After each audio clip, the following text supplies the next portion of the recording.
అంగన్వాడీ వేతనాలు పెంచాలని అన్నమయ్య జిల్లా రాజంపేట ఐసీడీఎస్ ఆఫీస్ వద్ద సిఐటి ఆధ్వర్యంలో కార్మికులు నిరసన చేపట్టారు. ఈ సందర్భంగా జిల్లా అధ్యక్షులు ఉపాధ్యక్షులు చిట్వేల్ రవికుమార్ మాట్లాడుతూ అంగన్వాడీ వర్కర్లు ఆయాలకు కనీస వేతనాలు ఇవ్వకుండా కేంద్ర రాష్ట్ర ప్రభుత్వాల గౌరవ వేతనం పేరుతో వెట్టి చాకరీ చేస్తున్నారని ఆందోళన వ్యక్తం చేశారు.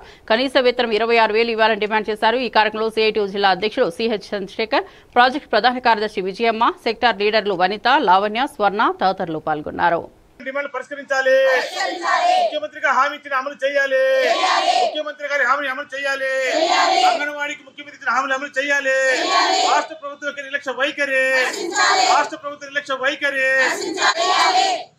సుప్రీంకోర్టు ఆదేశాలు అమలు చేయాలి.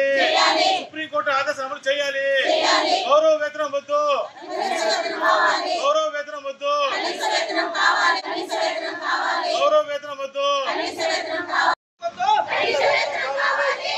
సమస్య వెంటనే పరిష్కరించాలి.